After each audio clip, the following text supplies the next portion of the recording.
Dikutip dari artikel CNN.com, kehidupan sehari-hari di seluruh dunia berubah secara dramatis ketika negara-negara dan pemerintah daerah dan pusat menggunakan metode berbeda untuk menahan penyebaran virus corona, namun memungkinkan masyarakat tetap berkarya dan beraktivitas.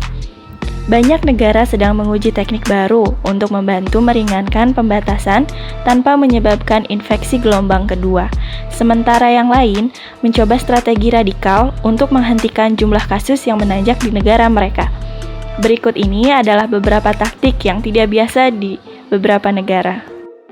Sebelum lanjut ke videonya, dukung channel kami ya dengan cara subscribe, like, komentar, dan juga share video ini.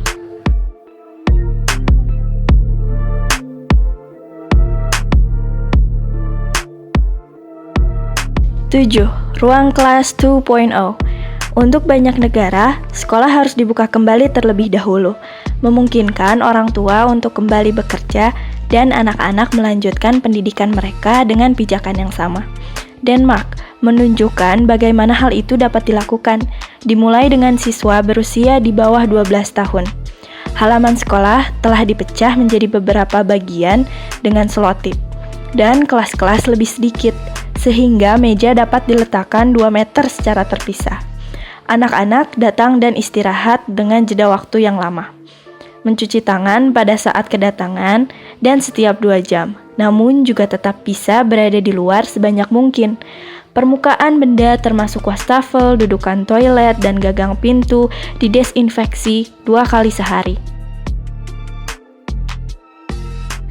6. Kartu atau paspor imunitas. Menurut pengumuman dari pejabat kesehatan, Chili akan mulai mengeluarkan kartu kekebalan digital minggu ini kepada orang-orang yang telah pulih dari coronavirus. Disebut sebagai kartu COVID, akan dikeluarkan untuk orang yang dites positif terkena virus dan telah menunjukkan tanda-tanda pemulihan setelah karantina 14 hari. Hemos entrado en este momento a esta fase 2 en que podamos seguir identificando a las personas que traen el virus, la enfermedad desde un lugar de riesgo y manejarlos como focos potenciales para sus cercanos. Sus cercanos pueden ser 5 personas o pueden ser miles de personas, y es por eso que el trabajo de la Seremi es tan relevante, de hacer la encuesta epidemiológica, dónde ha estado, con quién ha estado, en el avión, quién venía en el avión, constatar por la línea.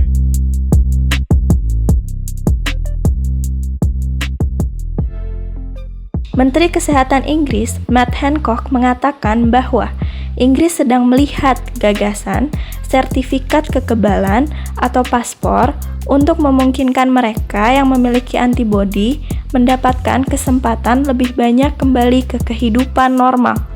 Anthony Fauci, Direktur Institut Nasional Alergi dan Penyakit Menular di Amerika Serikat, berpendapat bahwa orang Amerika yang membawa sertifikat kekebalan atau imunitas untuk membuktikan bahwa mereka telah dites positif antibodi terhadap virus corona mungkin lebih memiliki manfaat dalam keadaan tertentu. 5. Lockdown khusus akhir pekan. Turki memberlakukan lockdown khusus akhir pekan hingga jam malam yang memengaruhi 3/4 populasi di 31 provinsi. Selama minggu ini, perintah untuk tinggal di rumah atau stay at home hanya berlaku untuk mereka yang berusia di bawah 20 tahun dan yang lebih dari 65 tahun. Semua warga negara secara teori diizinkan untuk keluar, meskipun banyak usaha kecil tutup. Restoran dibuka untuk pengiriman atau pengambilan. Hanya saja tempat-tempat umum seperti taman adalah terlarang, dan bank memiliki jam terbatas. Bangsa Navajo di Arizona juga memberlakukan lockdown akhir pekan yang ketat di mana para anggota tidak dapat meninggalkan rumah mereka. Di Libya, anggota masyarakat hanya diizinkan untuk berjalan atau keluar di antara jam 7 pagi dan 12 siang, dan toko-toko hanya dibuka selama jam-jam tersebut. 4. Batasan khusus lansia. Di Swedia, mereka yang berusia 70 tahun ke atas diminta tinggal di rumah. Para peneliti dari Warwick University di Inggris mengusulkan bahwa orang dewasa muda berusia 20-30 yang tidak tinggal bersama orang tua harus dibebaskan dari lockdown terlebih dahulu. Sebagian besar fokus Swedia adalah untuk melindungi orang tua. Pihak berwenang Swedia telah menyarankan masyarakat untuk mempraktikkan jarak sosial, namun masih mengizinkan kebebasan pribadi warganya serta bertanggung jawab secara mandiri. Tindakan atau kebijakan Swedia adalah mendorong dan merekomendasikan, bukan dengan paksaan. 3. Lockdown berbasis gender. Presiden Peru, Martin Vizcarra, mengumumkan pada 2 April bahwa mereka mengadopsi tindakan berbasis gender karena kesederhanaannya dalam mendeteksi secara visual siapa yang harus dan tidak boleh keluar di jalanan. Pada hari Senin, Rabu, dan Jumat hanya pria yang bisa berada di luar, sedangkan pada hari Selasa, Kamis, dan Sabtu hanya wanita yang diizinkan. Panama telah melakukan ini sejak 1 April dengan alasan tindakan itu mendorong orang untuk tinggal di rumah karena orang yang mereka cintai tidak diizinkan berada di luar. Beberapa kota di Kolombia, termasuk ibu kota Bogota, juga hanya mengizinkan pria dan wanita meninggalkan rumah pada hari-hari alternatif. 2. Keberuntungan nomor KTP. Beberapa bagian Kolombia juga telah menerapkan langkah-langkah tambahan. Kota-kota termasuk Cali dan Medellin hanya mengizinkan warga untuk meninggalkan rumah mereka pada waktu-waktu tertentu tergantung pada nomor KTP mereka. Kebijakan ini tidak memengaruhi pekerja penting. 1. Drone polisi. Beberapa negara telah menggunakan pesawat tanpa awak untuk memantau warga yang terkunci.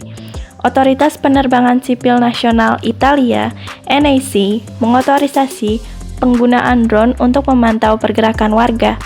Tidak lama setelah Inggris mengumumkan langkah-langkah lockdown pada akhir Maret, salah satu polisi memposting video rekaman drone yang menunjukkan orang-orang berjalan melalui Taman Nasional Peak District Derbyshire di tengah meningkatnya kekhawatiran tentang taktik kejam dari pihak berwenang. Perusahaan drone komersial Dragonfly bulan ini bermitra dengan Departemen Pertahanan Australia dan Universitas Australia Selatan untuk mengerahkan drone pandemi untuk memonitor suhu, jantung, dan laju pernafasan, serta mendeteksi orang-orang yang bersin dan batuk dalam kerumunan. China dan Kuwait telah menggunakan drone berbicara untuk memerintahkan orang kembali ke rumah.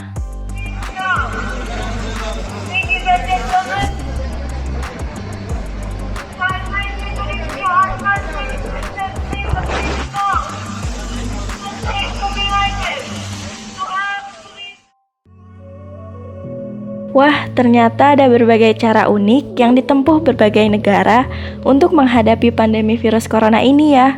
Selain menerapkan physical distancing dan mengingatkan warganya untuk rajin cuci tangan, ternyata negara-negara tersebut mengambil langkah yang tak biasa dan berbeda daripada negara yang menjalankan lockdown total. Di luar dari efektif atau tidaknya, langkah unik dan tak biasa yang ditempuh di berbagai negara tersebut patut juga diapresiasi. Karena tidak semua negara memiliki adat istiadat, sistem pemerintahan, dan demografi yang sama.